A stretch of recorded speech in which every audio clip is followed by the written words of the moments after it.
आपका स्कूल आपके घर तक। All subjects for basic. School on YouTube. यहाँ पर आप अपने पसंद के पाठ कविताएं पढ़ सकते हैं। बस जाना है आपको चैनल की प्लेलिस्ट पर। और उसी क्रम में कक्षा 5 बेसिक शिक्षा परिषद द्वारा संचालित हमारा प्रवेश पाठ 10 पेड़ पौधों का भोजन। जिस तरह हमें भोजन की आवश्यकता होती है वृद्धि करने के लिए, उसी तरह पेड़ पौधों को भी वृद्धि करने के लिए भोजन की आवश्यकता होती है। आखिरकार ये भोजन उन्हें मिलता कहाँ से? चलिए जानते हैं इस पाठ में। पाठ में आप हमारे साथ अंत तक जुड़े रहेंगे और आप सीखेंगे बहुत कुछ। बीच में बिल्कुल भी मिस नहीं करेंगे, क्योंकि पता नहीं ऐसी कौन सी बात इस पाठ की जो आपके लिए भविष्य में आपकी प्रतियोगी परीक्षाओं के लिए काम की हो। हम सुबह उठने से लेकर रात सोने तक कुछ न कुछ काम करते रहते हैं, जैसे भोजन करना, खेलना, अपने दैनिक कार्य करना, घर के अन्य कार्य करना, स्कूल जाना आदि। जानते हैं ये सभी कार्य करने की शक्ति हमें कहाँ से मिलती है? आइए जानें। शक्ति यानी ऊर्जा, एनर्जी। सभी जीव जंतु को ऊर्जा भोजन से मिलती है। मजेदार बात यह है कि केवल हरे पौधे ही अपना भोजन स्वयं बनाते हैं। मनुष्य एवं अन्य जीव जंतु अपने भोजन के लिए पौधों पर निर्भर रहते हैं।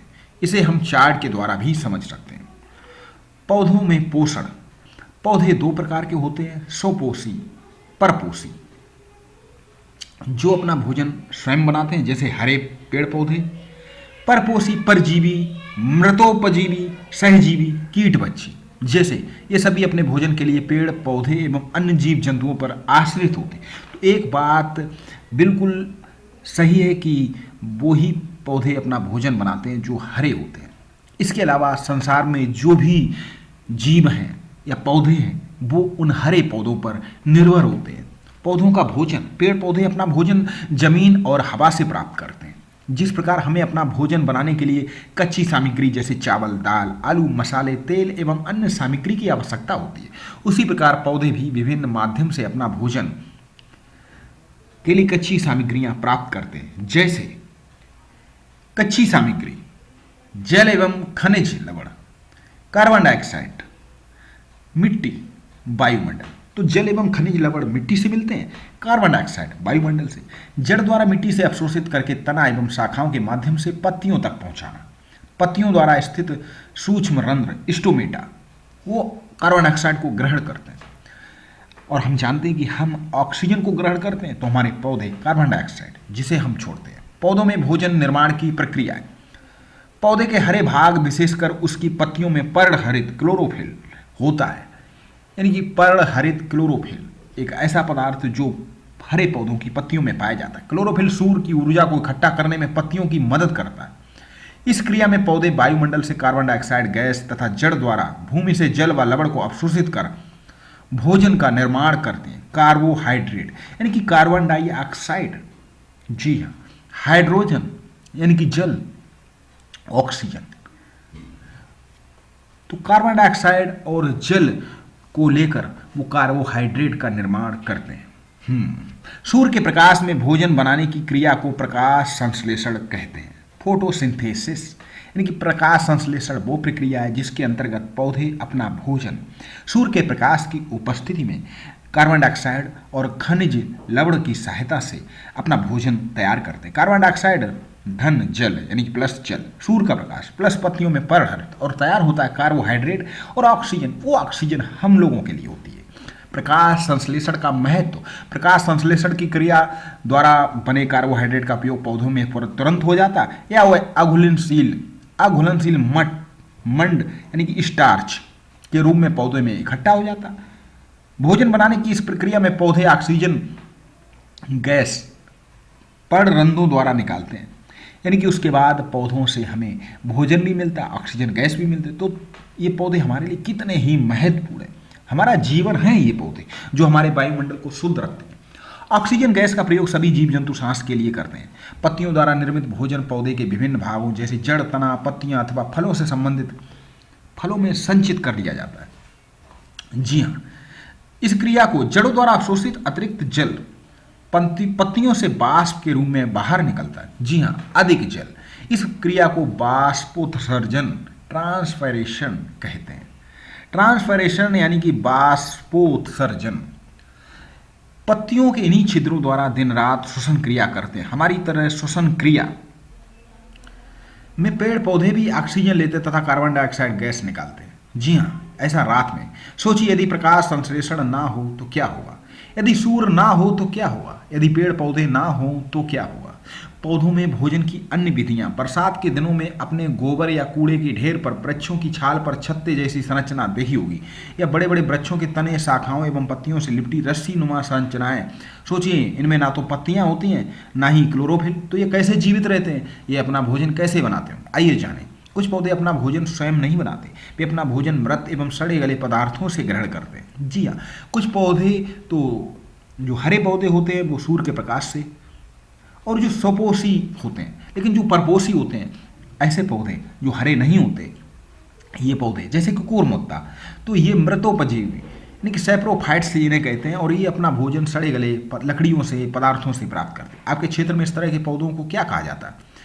ऐसे पौधे एवं जंतु जो अपने भोजन के लिए दूसरे जीवित पौधे एवं जंतु पर निर्भर रहते हैं, इन्हें परजीवी पैरासाइट्स कहते हैं। जैसे अमरबेल का पौधा। अमरबेल का पौधा एक ऐसा पौधा होता है जो किसी अगर पेड़ पर डाल दिया जाए तो पेड़ सूख जाता है, इसलिए इसे पेड़ पर नहीं डालना चाहिए।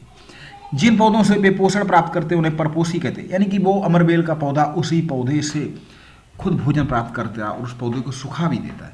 क्या आप भी अपने आसपास ऐसे पौधों को देखते हैं जो दूसरे वृक्षों से लिपटे रहते हैं? उनके नाम बताइए। कीट पतंग खाने वाले पौधों का संसार। आपको ये जानकर आश्चर्य होगा कि कुछ पौधे बहुत ही चतुराई से अपना भोजन के लिए कीट पतंगों को पकड़ते हैं और खाते हैं। इन पौधों को पत्तियां बहुत विचित्र होती हैं। ऐसे पौधे दलदली भूमि या तालाब के समीप पाए जाते हैं जहां नाइट्रोजन की कमी रहती है। ये पौधे अपने भोजन में नाइट्रोजन की आवश्यकता कीट पतंगों को पकड़कर तथा उनको पचाकर पूरा करते हैं। ये बात मैंने भी आज जानी, क्योंकि जो पौधे कीट पतंगों को खाते हैं वो अपनी नाइट्रोजन की कमी को पूरा करने के लिए ऐसा करते हैं, और ये पौधे ऐसी जगह पाए जाते हैं जहां पर नाइट्रोजन की कमी होती है। इसको आप नोट कर लें, अपनी डायरी में नोट करें।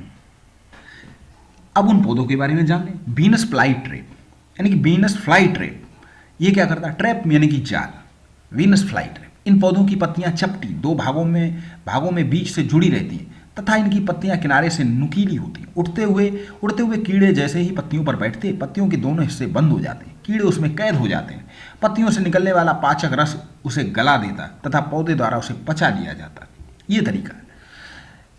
मैंने सुना है कि अमेजन के घने जंगलों में ऐसे पौधे भी पाए जाते हैं जो मनुष्य को भी खा जाते हैं। जी हाँ, नरभक्षी पौधे। मैंने एक कहानी पढ़ी है, मैं इस कहानी को आपको जरूर शेयर करूंगा।